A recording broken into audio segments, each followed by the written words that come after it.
This is the tale of how my father robbed us of our youth and kept us in a nightmare that persisted for years. My name is Michael. I was 10 years old when it all began. Sarah, my sister, was 8 years old at the time. We were a typical, contented family in a peaceful Ohio suburban area. Dad was an engineer at a defense contractor, and Mom was a nurse at the neighborhood hospital. In retrospect, I understand that his work was likely the catalyst for the development of his paranoia. The day Mom passed away, everything changed. On her way home from a night shift, she was involved in an unexpected vehicle accident. Dad was heartbroken. All of us were. But Dad withdrew inside himself, while Sarah and I grieved publicly. He began to spend an increasing amount of time in the basement, coming out only to eat or to go to work. He was preoccupied when he was with us, often muttering to himself and making notes in a notebook he carried with him everywhere. A month or so following Mom's death, Dad called a family meeting. I had never seen the wild, frenzied glitter in his eyes before. With scarcely controlled excitement, he added, "Kids, I've been working on something important, something that will ensure our safety." Captain 6. Sarah and I looked at each other bewildered. What is safe? The world is a dangerous place, Dad went on. Most folks aren't even aware of the dangers that exist. I've seen the indications, though. I'm aware of what's coming. He continued by explaining in horrifying detail the nuclear war that he was positive was imminent. He discussed fallout, radiation, and the breakdown of society. His remarks grew increasingly desperate as he spoke, and I could feel a chilling fear seeping into the pit of my stomach. "But don't worry," he added, a spooky smile spreading across his face. "Daddy will keep you safe. I've constructed a shelter for us. When the bombs drop, we'll be safe there." He showed us the covert shelter he had built that evening. The basement was a totally other place. Previously a disorganized storage area, it was now a reinforced bunker. A huge vault-like door had been erected at the entrance, and thick concrete bordered the walls. The shelter was filled with medical supplies, water barrels, tinned food, and other survival equipment. As he gave us the tour, Dad was very proud of all the features he had included to keep us safe. However, all I experienced was a mounting sense of discomfort. This wasn't typical. This was incorrect. For the next few weeks, things went on pretty much as usual. Sarah and I continued to attend school, while Dad continued to work. He would, however, take us to the shelter each evening for drills. We would rehearse wearing gas masks, rationing food, and locking the door. He relentlessly questioned us about radiation safety protocols and what to do in different emergency situations. The night that altered everything then arrived. The sound of air raid sirens startled me awake. I was scared and confused when I staggered out of bed and discovered Dad in my room, jarring me awake with a harsh shake. He yelled, "It's happening," above the commotion. "We need to get to the shelter now." We encountered Sarah, who was crying and holding her beloved stuffed animal, after he pulled me down the hallway. Dad led us into the basement and down the stairs. The eerie red glare of emergency lighting illuminated the open shelter door. "Come on in," Dad pushed us through the threshold. "We don't have much time." Dad closed the door behind us as soon as we were inside. To my young ears, the hefty locks made a sequence of metallic clanks that sounded like a death knell. Even though they were muffled now, the sirens could still be heard over the high walls. "It's okay," Dad reassured us, embracing us tightly. "Now we're secure. Everything will work out okay." It wasn't okay, though. There would never be any peace again. In late 2014, more than a week after our previous interview on this podcast, after several hours, the sirens finally stopped. We cuddled on one of the small bunk beds that Dad had put in as we waited, muttering about radiation levels and fallout patterns. He continued to check his watch and a Geiger counter he had installed on the wall. Weeks passed, and Dad still wouldn't let us leave the refuge. He claimed that the radiation outdoors would kill us in a matter of minutes and that it was not safe. We pleaded with Sarah and me to go outside and check on our friends and neighbors, but Dad insisted. He'd say there's nothing left out there, with crazy, unfocused eyes. Everyone has left. We are fortunate. We made it through. We initially took him at his word. He was our father, and we were afraid and young. He would lie to us, but why? However, suspicions started to surface over time. Dad claimed that the EMP from the nuclear explosions was the reason why the shelter's tiny TV and radio only picked up static. But occasionally, late at night when he believed we were asleep, I would see him tinkering with the dials, his face displaying a confused, frustrated expression. We settled into a boring pattern. Dad used old textbooks he had accumulated to homeschool us. To keep ourselves healthy, we worked out in the cramped area. Dad often reminded us that we might have to remain in the shelter for years, so we carefully rationed our food. The seclusion was the worst. With every day that went by, the refuge became more and more like a jail. The recirculated air was stuffy and heavy. I was always getting headaches from the artificial lights. And the only sounds to break the terrible, oppressive silence were our own voices and the hum of air filtration systems. Sarah was the most affected. When we first arrived at the shelter, she was just 8 years old, and I saw the sparkle in her eyes gradually fade as the months passed. She stopped laughing at my jokes and playing with her toys. Lost in her own world, she would gaze at the blank concrete walls for hours on end. It was difficult for me to remain strong for her. I missed the grass beneath my feet, the light and the wind. I missed the life we'd left behind, my school and my friends. However, Dad would get furious every time I mentioned the prospect of leaving. He would shout, spittle pouring from his lips. "You want to die? You want your insides to melt from the radiation? To see your skin peel off in large pieces? Is it your preference?" We learnt to stop asking since his rage was so frightening. We reverted to being silent, submissive shadows of ourselves, going through the motions of our underground lives. As the months that we spent in the shelter turned into years, I started to see changes in Dad. His already acute paranoia appeared to get worse. He would ruminate on hidden dangers and conspiracy ideas for hours while going over his writings. He would occasionally be standing over our beds, watching us sleep, his face unreadable, when I woke up in the middle of the night. He adopted increasingly stringent rationing because he was fixated on preserving our resources. We were always hungry since our meals were shrunk to little servings. According to him, we had to get ready for the prospect of spending decades in the shelter. I couldn't overlook the discrepancies, though. I occasionally noticed that, considering how long we had allegedly been at the shelter, the labels on our canned items were more recent than they ought to have been.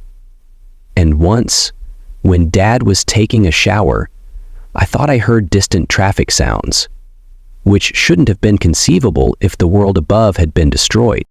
Gradually, a horrible suspicion grew within of me. What if nuclear war had never broken out? Could it be that Dad had made it up? The idea was nearly too terrible to consider, but once it took hold, I was unable to get it out of my head. I started to keep a closer eye on Dad, searching for any mistakes or clues that might support my thoughts. Then, one evening, I noticed something that completely altered my life. Sarah and I were meant to be asleep by now, but it was late. I was ready to fetch some water after waking up thirsty when I heard the distinct sound of the shelter door opening. I glanced around the corner and saw Dad, carrying a duffel bag over his shoulder, sneaking out into the basement beyond. With my heart racing, I followed him stealthily. The shelter door was about to swing shut when I arrived, but I was able to squeeze my foot in to prevent it from sealing. I caught a glimpse of Dad going up the basement stairs through the crevice. I stood motionless for a time, not knowing what to do. I then plucked up the bravery to slowly open the door and follow him. The musty, dark cellar was teeming with shadows that seemed to be reaching out for me. After spending years in the shelter, I had all but forgotten what it looked like. I carefully ascended the stairs, my heart pounding so loudly I could be certain Dad could hear. I paused at the top of the stairs. I could hear muted sounds coming from the main house's slightly open door. Ordinary, daily sounds that shouldn't be there in a post-apocalyptic world. A refrigerator's hum, the sound of a dog barking far away, the wind whispering softly through the trees. I opened the door tremblingly and entered the kitchen of the house I grew up in. A scene that was both painfully familiar and completely startling was illuminated by moonlight that came through the windows. Everything was as usual. Dishes are cleaned in the sink rack. Years after we had entered the refuge, a calendar on the wall displayed the current year. On the counter is a bowl of fresh fruit. The planet was still alive. Unaware of our underground jail, it had continued without us. Panic struck when I heard the front door open and close. Dad would return at any time. I heard his footsteps on the stairs above and hurried back down to the basement and into the shelter as quietly as possible, closing the door behind me. With my head spinning from what I'd learned, I jumped into my bunk. In some ways, the reality was worse than any nuclear catastrophe could have been. For years, our own father had been deceiving us and keeping us imprisoned in this underground hell for reasons I couldn't even fathom. I realized that everything had changed as I lay there in the dark, listening to Dad go back inside the shelter. There, just beyond that steel door, was the truth. And I was going to figure out a way to get Sarah and myself back on track. I had no idea, though, that my nocturnal discovery was only the first step. The battle for our independence and the actual horrors were still to come. I couldn't sleep that night. My mind was racing with the ramifications of what I had witnessed as I lay awake. Above, the world was vibrant and active, totally unaware of our underground torment. Now, every groan and creak of the shelter seemed to taunt me, serving as a continual reminder of the deception we had been living. I watched Dad go through his morning routine as the fake dawn broke in our jail without windows. He prepared our scant morning rations, examined our decreasing supplies, and verified the non-existent radiation levels. I realize now that it was all a well-planned act. But why? What would motivate a man to so thoroughly lie and imprison his own children? I found it difficult to behave normally because I was afraid Dad would notice the difference in me. Sarah, innocent, sweet Sarah, was blissfully ignorant. My heart bled as I saw her glancing at the tasteless, reconstituted eggs on her dish with hardly disguised contempt. How much of her early years had been taken away? How much of mine? "Michael," Dad's rough voice said, jolting me out of my daydream. "You've been incredibly silent this morning. Is everything well, son?" In the hopes that it wouldn't appear as sickening as it felt, I faked a smile. "Yes, sir. I suppose it's just fatigue." His eyes narrowed slightly, and he watched me for a time. Was the glint of mistrust on his face something I had imagined? Every minute of the day seemed to drag on forever. I carried out our everyday activities, while my mind was racing to make sense of everything I knew and organize our escape. However, the grim truth of our circumstances quickly emerged. Dad had all the cards. He had authority over the food, drink, and even the air we breathed. Most importantly, he had power over the door. Her voice was scarcely heard as she muttered, But that's impossible. I know what Dad said." I interrupted her softly. "Dad said, the radiation." "But Sarah, he misled us. I have no idea why, but he has been lying all along." I grabbed her into a tight hug as tears filled her eyes. She cried into my shoulder and asked, "What are we going to do?" I vowed, "We're going to get out of here," trying to sound more assured than I actually was. "We will, albeit I'm not sure how yet. All we have to do is wait patiently for the ideal opportunity." I had no idea how long that wait would take, or how much our independence would cost. The weeks that followed were a unique form of torment. It was like walking on a knife's edge all the time. Pretending everything was normal, we went about our everyday lives keeping an eye out for any chance to get away from Dad. But he was watchful, almost compulsive. The key was constantly on a chain around his neck, and the shelter door stayed securely secured. Sarah found it difficult to keep up the facade. I would frequently see her flinching from Dad's touch or gazing wistfully toward the door. I had to divert his attention several times when her eyes began to well up with tears for no apparent cause. In conversations, she could seem to be losing herself in thought. For my part, I devoted myself to learning as much as I could about the mechanisms of the shelter. I committed every pipe, wire, and vent to memory in order to assist Dad with maintenance duties. I reasoned that when it was time to take action, knowledge would be our greatest tool.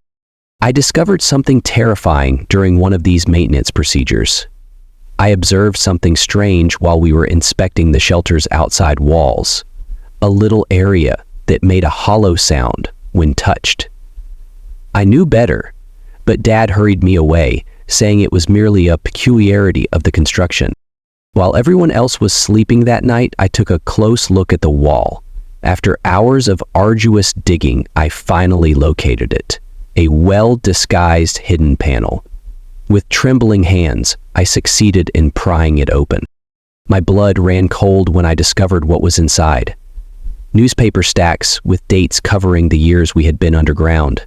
Printed emails inquiring about Dad's prolonged family emergency vacation from his job. And worst of all, a little journal with Dad's desperate scrawls in it. Although I was pressed for time, what I did read depicted a guy descending into paranoid delusion. Dad wrote about protecting us from what he saw to be a dangerous and corrupt society. He persuaded himself that the only way to guarantee our safety and purity was to keep us in the shelter. A new horror took hold of me as I carefully put everything back in place and sealed the panel. We weren't only up against a kidnapper or a liar. Together with a maniac, we were confined underground. Dad revealed a new element to our regular schedule the following morning: decontamination showers. The glint in his eyes belied his assertion that it was an additional radiation precaution. He was strengthening his grip, giving his complex illusion still another level. The most painful thing was the invasion of privacy.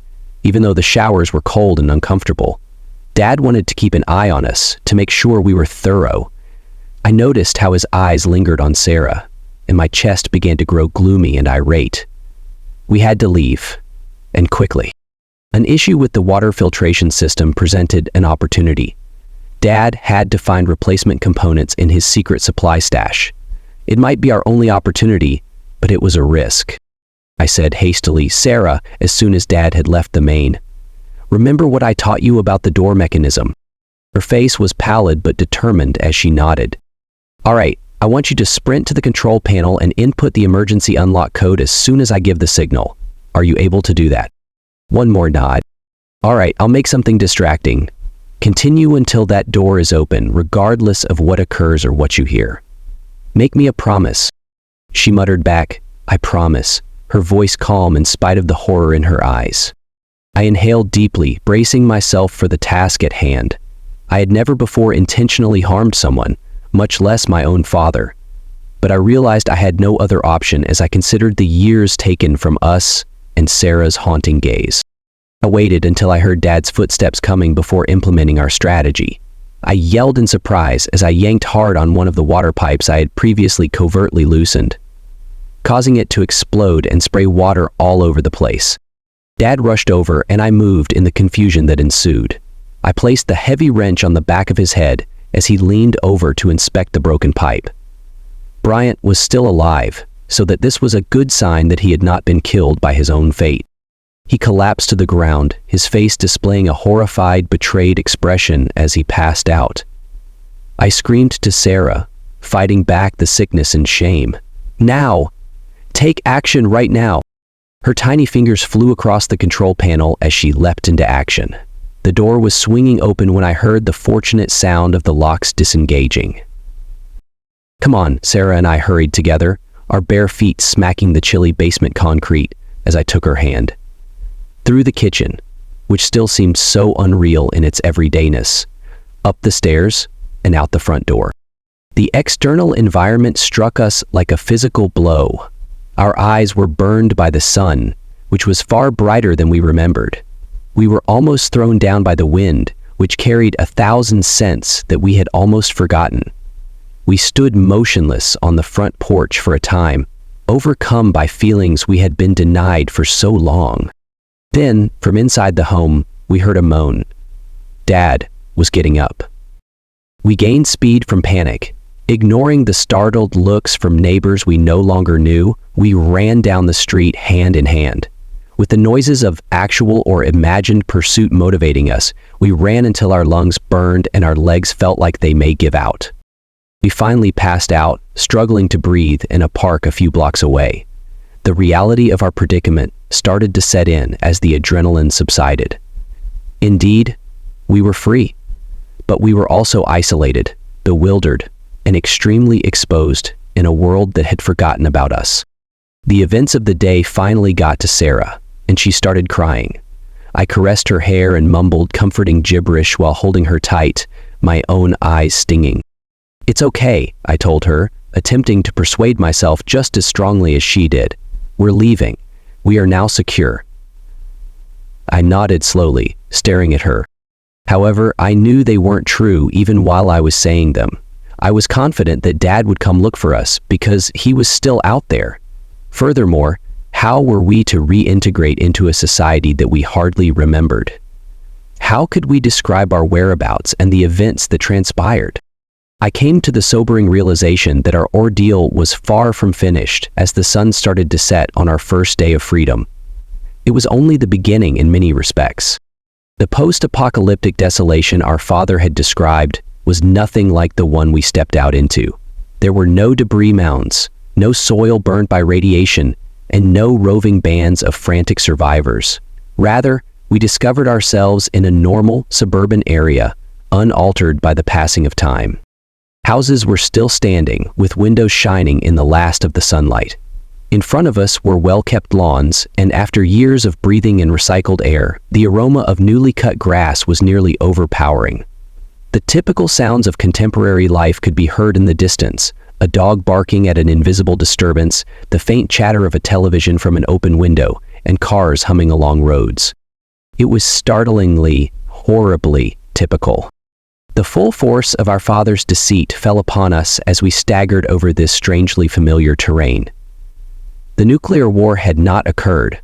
No global disaster, there's no justification for keeping us imprisoned for so long. The realization was nearly unbearable. Sarah tightened her hold on my hand. Her voice trembled as she muttered, "Michael, why would Dad lie to us like that?" I couldn't respond to her. I could not fathom the scope of what had been done to us. How could a father voluntarily deprive his own children of years of their lives by locking them up? The man I believed to be familiar seemed to vanish, leaving behind a stranger whose intentions I couldn't even begin to understand. As we moved through the neighborhood, we flinched at every passing automobile and every distant figure. We must have appeared like wild animals to them because we were barefoot, had big eyes, and were wearing the same basic, functional clothing that we had in the shelter.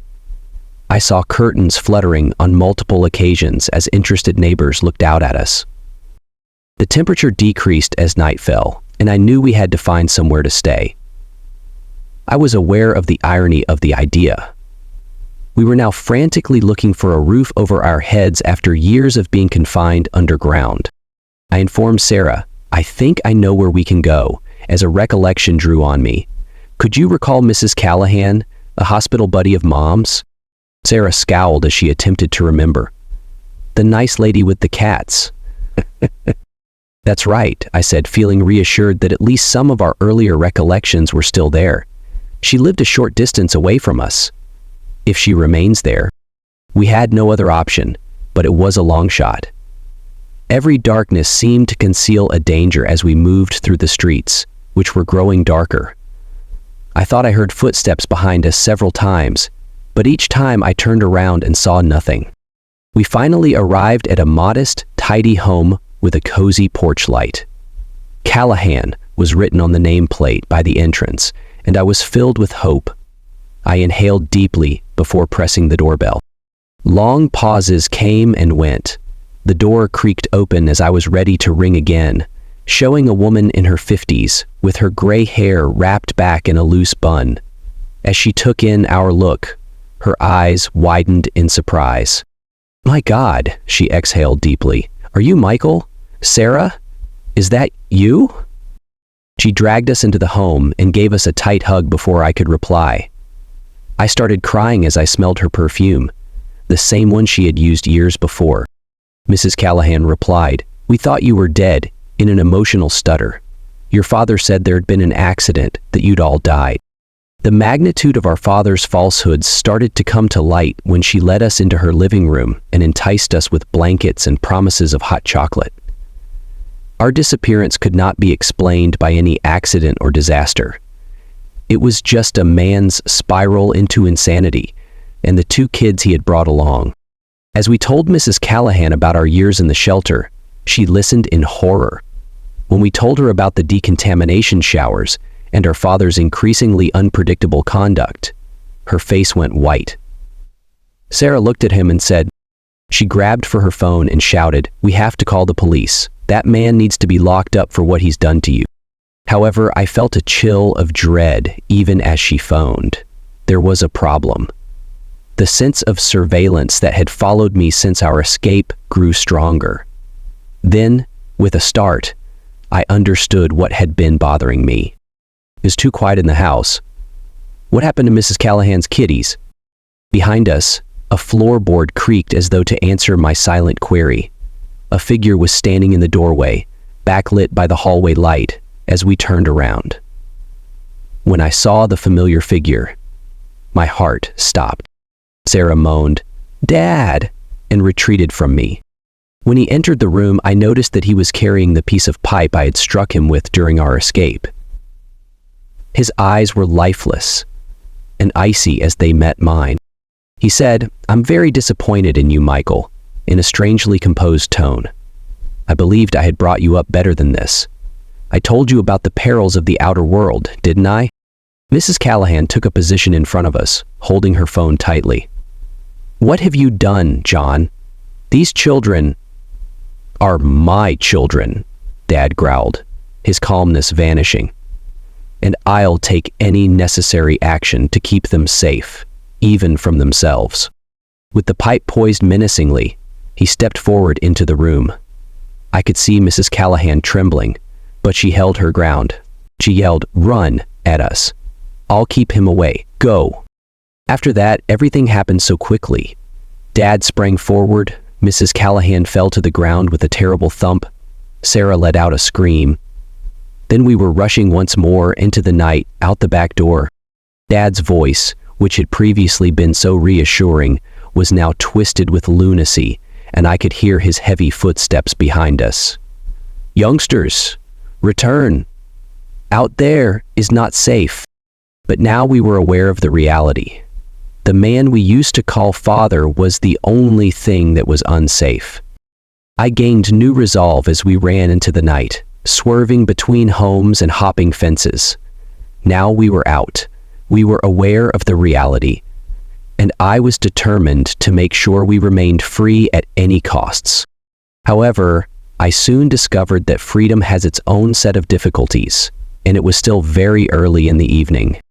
The hours that followed were a haze of anxiety and excitement. Sarah and I ran until our legs felt like they may collapse at any second, and our lungs burned. Every noise startled us, and every shadow appeared to conceal our father's skulking presence. However, we were able to avoid him somehow. We arrived at a little park on the outskirts of town as dawn broke. We huddled on a bench, exhausted and with nowhere else to go, while we watched the world around us awaken. Dogs barking in the distance, people jogging by, and the aroma of freshly brewed coffee coming from a neighboring cafe. Everything was so exquisitely, excruciatingly natural. "What do we do now?" Sarah's voice was small and frightened as she asked. A police cruiser drew up next to the park before I could respond. 2 officers exited, looking around before focusing on us. Despite my racing heart, I made myself remain composed.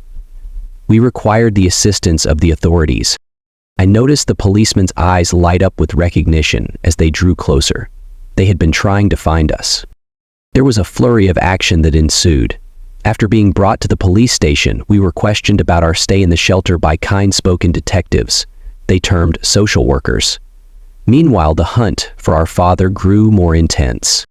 3 days later, they discovered him holed up in an abandoned building on the outskirts of town. He didn't go in silence. Ultimately, a SWAT team and a group of negotiators were required to bring him in. The parent we used to know didn't look anything like the man they arrested. With his wild eyes and his tirade about shielding his kids from the corrupted world, he appeared more like a monster than a human. The trial caused a stir in the media. Our narrative enthralled the country and sparked discussions on parental rights, mental health, and the long-term consequences of isolation. To explain our father's decline into paranoid delusion, experts were consulted. While some denounced him as a monster, others saw him as a victim of his own thoughts. Reliving our trauma in the spotlight was a traumatic experience for Sarah and myself. It was cathartic, though. Every testimony and piece of proof that was offered contributed to the destruction of the fake world that our father had created for us. He was ultimately convicted of several crimes and given a life sentence. He gave us one final glance as they escorted him away. His voice broke. "I only wanted to keep you safe," he whispered. We didn't see him again after that. The ensuing years were difficult. Years of education, social growth, and life experiences had been robbed from Sarah and me, so we had a lot to catch up on. In order to process our trauma and get used to living in the real world, we had intense therapy. It wasn't simple. Panic episodes, nightmares, and times when the outside world seemed too vast and overwhelming were all common. For us, even seemingly insignificant things, like attending a packed mall or seeing fireworks on July 4th, may cause severe anxiety. But we started to recover, painfully and slowly. We rediscovered how to build relationships and trust. We experienced the pleasures of basic liberties, such as the taste of fresh fruit, the sensation of rain on our skin, and the everyday delight of dressing differently. With a ravenous hunger for knowledge, Sarah made up for lost time by immersing herself in her studies. She is currently a college student, concentrating on trauma and healing in her psychology studies. She wishes to assist anyone who have experienced similar things. For my part, writing gave me comfort. At first, writing down our experience was daunting, but it eventually helped us to overcome the ghosts of our past. You're reading this account right now? It's a step in the procedure. Years later, however, there are still times when the old anxieties resurface. There are moments when I wake up in the middle of the night, certain that I'm back in that prison underneath. I have to tell myself that it's over and that we're safe now during such times. However, I question whether we will ever be fully free. Even if the shelter was a real location, we can still picture its walls. It is a hidden bunker made of trauma and memories that we carry with us. And occasionally, when I'm at my lowest, I catch myself looking at the horizon for mushroom clouds that will never appear and checking the locks on the doors. Because the most horrifying thing I've discovered is that radiation and nuclear winter aren't the true fallout. It's the lingering effects of a parent's treachery, the trauma's half-life that lasts long after the threat has passed, and that might never completely deteriorate, I worry. So, if you're reading this, keep in mind that not all falsehoods that others tell us are the most harmful. They are the ones we tell ourselves to feel safe sometimes. Always ask questions, value your independence, and never take life's small pleasures for granted. It's impossible to predict when someone could attempt to lock them up,